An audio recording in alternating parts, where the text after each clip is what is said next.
अब आगे एक इंटरव्यू और दिखाता हूं आपको छोटा सा। इन्होंने परमात्मा संत रामपाल जी के ज्ञान का गोबर कर दिया, गोबर।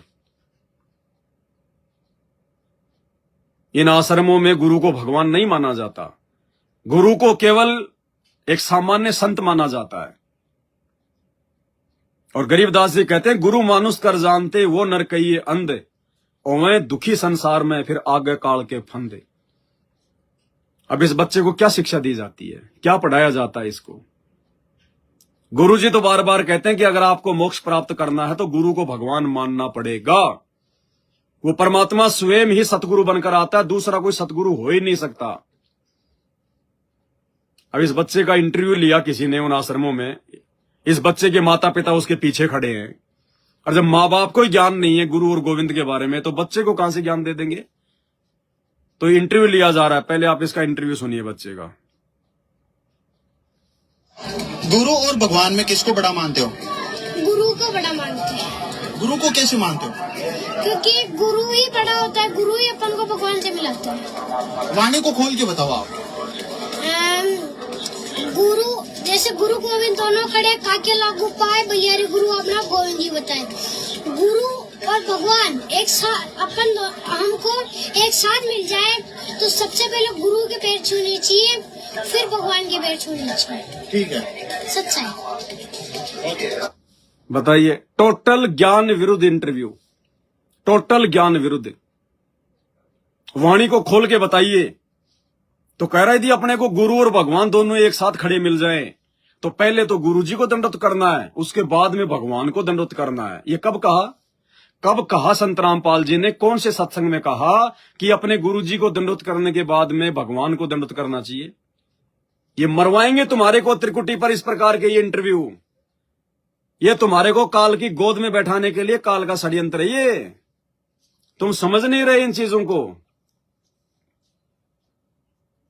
अब इस बच्चे का ये इंटरव्यू सुन के भगत तो प्रभावित हो जाएंगे। छोटे से बच्चे को इतना ज्ञान, छोटा सा बच्चा परमात्मा की वाणियां खोल रहा है और वाणियों का सत्यानाश कर दिया इसने। अब त्रिकुटी पे जाएंगे तो वो लाखों भगत तो यही सोचेंगे, क्योंकि वहां तो परमात्मा हमारी जो है परीक्षा लेगा हर प्रकार से कि इन्होंने अपने गुरु को भगवान माना कि नहीं माना। क्योंकि गुरु को भगवान माने बिना मुक्ति नहीं, मोक्ष नहीं। आत्मा एक है, उसका पति उसका परमात्मा भी एक ही है। वो या तो गुरु हो सकता है या फिर आपका गोविंद हो सकता है। तो त्रिकुटी पर परमात्मा हमारी परीक्षा लेगा, गुरु रूप में भी खड़ा हो जाएगा। और जिसको हम अपनी अज्ञानतावश दाढ़ी मूंछ वाले कबीर जी को गोविंद मान रहे हैं, भगवान मान रहे हैं, उसका रूप बना के भी खड़ा हो जाएगा। दोनों रूप में खड़ा हो गया गुरु। अब आप क्या करोगे? आपने तो बच्चे का इंटरव्यू सुन रखा है, आपके तो दिमाग में चीज फीड हो रखी है कि पहले गुरु जी को फिर कबीर जी को, पहले गुरु को फिर गोविंद को। और उसी समय काल उठा के चोटी ले जाएगा। आजा बेटा, आजा आजा आजा। ढोंग करता था, पाखंड करता था कि गुरु बड़े हैं गोविंद से, मन में देख विचार। फालतू में बोलता था। तेरे गुरु ने कितनी बार तेरे को सत्संग में समझाया, वो बात तो तेरे पल्ले नहीं पड़ी। और इस छोटे से बच्चे ने 4 बात क्या बोल दी, इसकी बात तेरे दिमाग में समा गई। कब कहा था तेरे गुरुजी ने कि गुरु और गोविंद दोनों खड़े हों तो पहले अपने गुरुजी को दंडवत करो, और गुरुजी को दंडवत करने के बाद में गोविंद को दंडवत करो। गुरु को तो करना है दंडवत, लेकिन गुरु को दंडवत करने के बाद में गोविंद को दंडवत करना है, भगवान को भी दंडवत करना है। यह कब कहा था भाई? जबकि तेरे गुरु ने तो यह कहा था कि अगर गुरु गोविंद दोनों खड़े हों, और उस समय यदि आपने अपने गुरुजी के अलावा अगर उस गोविंद को दंडवत भी कर दिया, अगर आपने उसकी तरफ देख भी लिया, झांक भी लिया, तो भी परमात्मा रिजेक्ट कर देगा, फेल कर देगा। और ये बच्चा कह रहा है कि गुरुजी के बाद में तो तुरंत गोविंद को दंडवत करो फिर। तो ये तो काल की शिक्षा दे रहा है।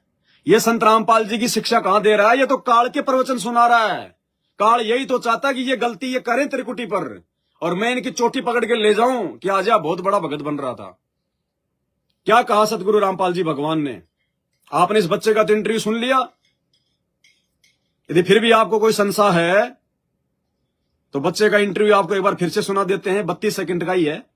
लास्ट में बच्चा क्या कह रहा है कि गुरु और गोविंद दोनों खड़े हों, पहले अपने गुरु जी को दंडवत, ठीक है, उसके बाद में फिर गोविंद को दंडवत करो। यह सरासर गलत है। सुन लीजिए एक बार दोबारा से। गुरु और भगवान में किसको बड़ा मानते हो? गुरु को बड़ा मानते हैं, गुरु को कैसे मानते हो? क्योंकि गुरु ही बड़ा होता है, गुरु ही अपन को भगवान से मिलाता है। वाणी को खोल के बताओ आप। गुरु जैसे गुरु गोविंद दोनों खड़े, काके लागू पाए बलियारे गुरु अपना गोविंद जी बताए। गुरु और भगवान एक साथ हमको एक साथ मिल जाए तो सबसे पहले गुरु के पैर छूने चाहिए, फिर भगवान के पैर छूने चाहिए। ठीक है, सच्चाई। सबसे पहले गुरु के पैर छूने चाहिए, उसके बाद में भगवान के पैर छूने चाहिए। अब यही वाणी आपका गुरु बोल रहा है, संत रामपाल जी बोल रहे हैं, और वो खोल के बता रहे हैं क्या कह रहे हैं। जरा अपने गुरुदेव के मुख कमल से भी सुन लो कि अगर तुमको त्रिकुटी पर गुरु और गोविंद दोनों एक साथ खड़े दिखाई दे जाएं, तो तुमने गोविंद के साथ, भगवान के साथ में कैसा बर्ताव करना है। सुनो भाई। गुरु और गोविंद दोनों खड़े हैं, वहां मान लीजिए परमात्मा दोनों रूप बना के खड़ा हो जाए, एक दास का रूप और दूसरा अपना ओरिजिनल रूप। तो कहते हैं वहां भी परीक्षा होगी, किसके लागू पाए। सबसे पहले कहते बलिहारी गुरु अपना, जिन गोविंद जी मिलाए। अपने गुरु जी के चरणों में गिरना, वहां पर परमात्मा की तरफ अगर झांक भी लिया उधर साथ होगी तो वो रिजेक्ट करेंगे आपको, यहां भी ऐसा ही होगा। तो वहां गुरु जी के ही चरणों में समर्पित होना है, तो भगवान प्रसन्न। गुरु जी तो गुरु और गोविंद दोनों खड़े हैं, वहां मान लीजिए परमात्मा दोनों रूप बना खड़ा।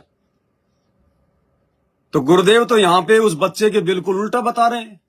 वो बच्चा तो कह रहा है कि पहले तो अपने गुरुजी के पैर छूना, फिर भगवान के पैर छूना, और गुरुजी कह रहे हैं कि पहले अपने गुरुजी की पैर छूना, उन्हीं की तरफ। और अगर उस गोविंद की तरफ, उस भगवान की तरफ अगर आपने देख भी लिया, उसकी तरफ अगर झांक भी लिया कि ये भगवान खड़े, कबीर जी खड़े हैं, दंडवत करना तो गया बाढ़ में। उस दाढ़ी मूंछ वाले कबीर जी को, जिसको तुम भगवान मान रहे हो, परमात्मा कह रहे हैं उसको दंडवत करना तो गया बाढ़ में। अगर तुमने उस समय जो तुम्हारे गुरुजी के बराबर में खड़ा हुआ है, वो गोविंद तुम्हारा दाढ़ी मूंछ वाला कबीर, अगर उसकी तरफ तुमने अगर झांक भी लिया, अगर देख भी लिया, उसी समय परमात्मा तुमको रिजेक्ट कर देंगे, फेल कर देंगे। बड़ गधा कुत्ता सुअर, यही ज्ञान दिया था क्या मैंने धरती पर। अब बताइए इन आश्रमों में क्या हो रहा है। ये क्या संत रामपाल जी के ज्ञान के विरुद्ध शिक्षाएं भगत समाज को दी जा रही हैं। अरे जिस समय ये इंटरव्यू लिया जा रहा था, इस बच्चे के माँ बाप खड़े थे, और भी भगत खड़े हैं, इंटरव्यू लेने वाला भी खड़ा है। क्या किसी ने संत रामपाल जी का ज्ञान नहीं सुना, ये सत्संग नहीं सुने संत रामपाल जी के, कि भैया तू क्या उल्टा सीधा बोल रहा है। और उल्टा सीधा बोल भी दिया तो नालायकों क्यों इनको टीवी चैनलों पे डाल रहे हो, क्यों इनको मोबाइलों पे डाल के आगे फैला रहे हो अज्ञान को। तुम्हारा गुरु तो कह रहा है कि उस समय अगर तुमने गोविंद की तरफ, परमात्मा की तरफ अगर देख भी लिया, झांक भी लिया, उसी समय रिजेक्ट कर दिए जाओगे। अगर अपने गुरु के अलावा किसी और को अगर तुमने दंडवत भी कर दिया तो कुप्रचार किया जा रहा है। इन आश्रमों से कुप्रचार हो रहा है, कुप्रचार। ये तुम्हारे को जो हाथ में ज्ञान गंगा पुस्तक लेके बांटते हुए दिखाई दे रहे हैं, ये इंटरव्यू ले रहे हैं, और आजकल तो और ये नई नई ड्रामेबाजी कर रहे हैं इन आश्रमों में। आधे भगत तो तिलक वलक लगा के, भगवा वस्त्र पहन के जगत वाले बन के खड़े हो जाएंगे, और आधे भगत संत रामपाल जी के बन के खड़े हो जाएंगे, और फिर इंटरव्यू लिया जाएगा आपस में, मतलब दुनिया को दिखाने के लिए कि ये जगत वाले हैं, ये भगत वाले हैं। ये नौटंकी नहीं चलती भक्ति मार्ग में, ये ड्रामेबाजी नहीं चलती भक्ति मार्ग में। ये सीधा सीधा मार्ग है परमात्मा का। किसी को ज्ञान समझ में आता तो अच्छी बात है, नहीं भाड़ में जाओ। ये फिल्में बना बना के समझाने की आवश्यकता नहीं है इस मार्ग में।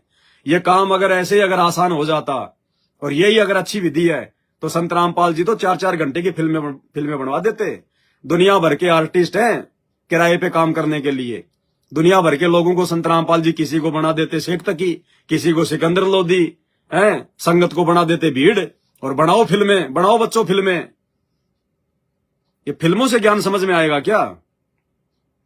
ये कबीर जी के ऊपर ये धार्मिक फिल्में लाखों बनी हुई हैं, तो सारा भगत समाज तो जो है सतलोक चला गया होगा, अब तक समझ गए होंगे सारे। तो परमात्मा के मार्ग में अज्ञान मत फैलाओ भाई। गुरुदेव ने एक सत्संग में कहा कि परमात्मा का सबसे बड़ा दोषी वो है जो अज्ञान फैलाता है। जो अज्ञान फैलाता है वो भगवान का सबसे बड़ा दोषी है। तो छोटे छोटे बच्चे अज्ञान फैला रहे हैं, माँ बाप पास में खड़े वो कुछ नहीं बोल रहे, इंटरव्यू ले रहा वो कुछ नहीं बोल रहा, और देखने वाले खड़े हैं वो कुछ नहीं बोल रहे। क्यों? क्योंकि संत रामपाल जी के सत्संग सुनते ही नहीं लोग। अपने आप को कहते हैं हम भगत हैं संत रामपाल जी के, सत्संग सुनते नहीं, सुनते हैं तो ध्यान नहीं देते। और ये ध्यान सत्संगों पर साध संगति से जुड़े बिना नहीं जाएगा। ये ज्ञान योग ये बुद्धि आपकी उस समय तक नहीं खुलेगी जब तक आप साध संगति से नहीं जुड़ जाओगे। ये सत्य है। सिर मार मार के रह जाना, 24 घंटे कान से मोबाइल बांध के सत्संग सुनते रहना, जिंदगी में समझ में नहीं आएगा। ये परमात्मा है, कोई हरियाणा का जाट नहीं है जो बोलेगा आसानी से समझ में आ जाएगा। तत्वदर्शी संत है, इनके सत्संग तत्व ज्ञान युक्त हैं, कोड वर्ड में है, संकेतों में है। भले ही हिंदी में बोल रहे हैं, साधारण भाषा में बोल रहे हैं, लेकिन इनके सत्संगों को समझना महाभारत है, महाभारत। इन पंडितों ने सोचा हम तो काशी में संस्कृत पढ़ के गीता और वेदों को पढ़ लेंगे, समझ जाएंगे। 5000 साल हो गई, नालंदा विश्वविद्यालय से पढ़ पढ़ के सत्संग के आचार्य बन गए, संस्कृत सीख ली, चारों वेद घोट लिए, आज तक नहीं समझ पाए गीता क्या कह रही है, वेद क्या कह रहे हैं। तो इसी प्रकार भाई और बहनों, ये संत रामपाल जी भगवान के सत्संग है।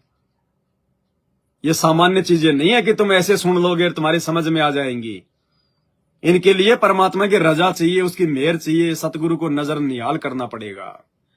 और ये नजर निहाल करने का तरीका केवल साध संगति में है और कहीं नहीं है। इसलिए साध संगत वाले परमात्मा की विशेष आत्माएं हैं, विशेष अंश हैं।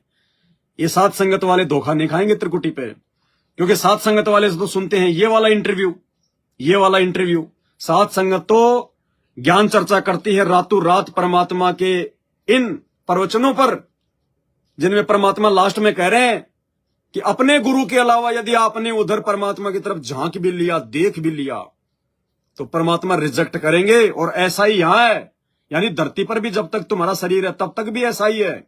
अगर तुमने उस दाढ़ी मूंछ वाले को भगवान मान के दंडोत कर लिया, फैल।